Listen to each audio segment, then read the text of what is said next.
বন্দে পুরুষোত্তমম। আজকের ইষ্ট প্রসঙ্গে একটি গুরুত্বপূর্ণ বিষয় আমরা জেনে নেব। এক অতি কৌতূহলীর প্রশ্নের উত্তর লিখেছেন ঠাকুরের সহপ্রতি ঋত্বিক ডাক্তার রাজেশ চৌধুরীদা। প্রশ্ন 13। কোনো হিন্দু দীক্ষাগুরু ভক্তদের কাছ থেকে প্রতিদিন নিয়ম করে টাকা চেয়ে পাঠান না। ব্যতিক্রম শ্রী শ্রী ঠাকুর অনুকূলচন্দ্র চক্রবর্তী। কেন? উত্তর: ভাই, তুমি যদি শ্রী শ্রী ঠাকুরের এমন একটা বাণী বা কথা আমায় দেখাতে পারো যেখানে শ্রী শ্রী ঠাকুর তার ভক্তদেরকে প্রতিদিন নিয়ম করে টাকা চেয়ে পাঠিয়েছেন, তাহলে আমি রাজপথের মাঝখানে দাঁড়িয়ে কানে ধরে উঠবস করব। আর যদি না দেখাতে পারো তবে তুমি তা করতে পারবে কিনা ভেবে দেখো। তাই না জেনে বুঝে লোকের কথায় উজবুকের মতো প্রশ্ন করো না। শ্রী শ্রী ঠাকুর প্রতিদিন ইষ্টভৃতি নিবেদন করার কথা বলেছেন। ইষ্টভৃতি নিবেদন আর কাউকে টাকা দেওয়া এক ব্যাপার নয়। গুরুকে নিজের পরিবারের একজন সদস্য তথা পরিবারের কর্তারূপ ভেবে রোজ তাকে ভোগ নিবেদন করা। যার দয়ায় আমি বেঁচে আছি, যিনি আমাকে ধারণ করে আছেন, তাকে রোজ প্রত্যুষে অপ্রত্যাশী ভক্তি অর্ঘ্য নিবেদন করা। যেমন করে আমি আমার মা বাবা স্ত্রী সন্তানকে ভরণ পোষণ করি, তেমনি গুরুকেও ভরণ পোষণ করা।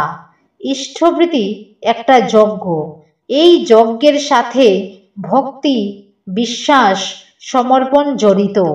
এই ইষ্টভৃতি আমার চেতনায় গুরুকে সজাগ রাখে।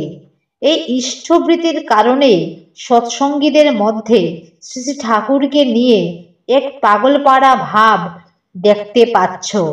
এই ইষ্টভৃতি সৎসঙ্গের এই প্রবল জোয়ারের কারণ।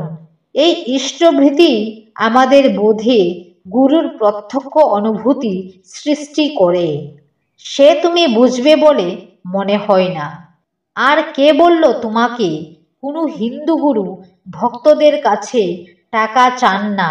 প্রাচীনকালে গুরুগৃহ থেকে যে সকল ছাত্ররা অধ্যয়ন করত তারা নিয়মিত গুরুদক্ষিণা দিত।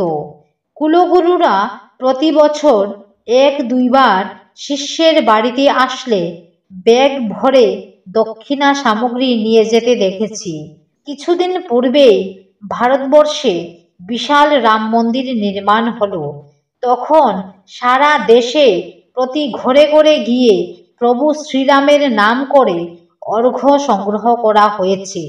তখন তোমার মনে এইরূপ প্রশ্নের উদয় হয়নি? জীবনের কোন ক্ষেত্রে টাকা প্রয়োজন হয় না? হাসপাতালে তোমার আমার যেদিন জন্ম হয়েছে সেদিনও ডাক্তারকে টাকা দিয়েছি। ছাত্রবেলায় প্রাইভেট টিউটরের কাছে পড়েছি, টাকা লেগেছে। স্কুলে কলেজে সব জায়গাতেই টাকা লেগেছে। আর গুরুকে কিছু দেওয়ার বেলাতেই এত প্রশ্ন কেন ভাই? মাগনা গুরু ধরে জীবনে কিছু পাবে না ভাই। গীতায় 3য় অধ্যায় কর্মযুগে ভগবান শ্রীকৃষ্ণ বলছেন, ইষ্টান ভোগান হি বোদেবা দাস্যন্তে যজ্ঞ ভাবিতা তৈ দর্তান প্রদায়ব্য জু বুংতে স্তেন এবস। অর্থাৎ দেবতাদের প্রদত্ত বস্তু তাদের নিবেদন না করে যে ভোগ করে সে নিশ্চয় চোর। শ্রী শ্রী ঠাকুর আমাদের আর এই চোর বোধের গ্লানি বহন করতে দেননি। আমরা রোজ প্রত্যুষে দেবতার প্রদত্ত বস্তু হতে সামান্য অংশ তাকেই নিবেদন করে তারপর অন্ন জল গ্রহণ করি। জয় গুরু।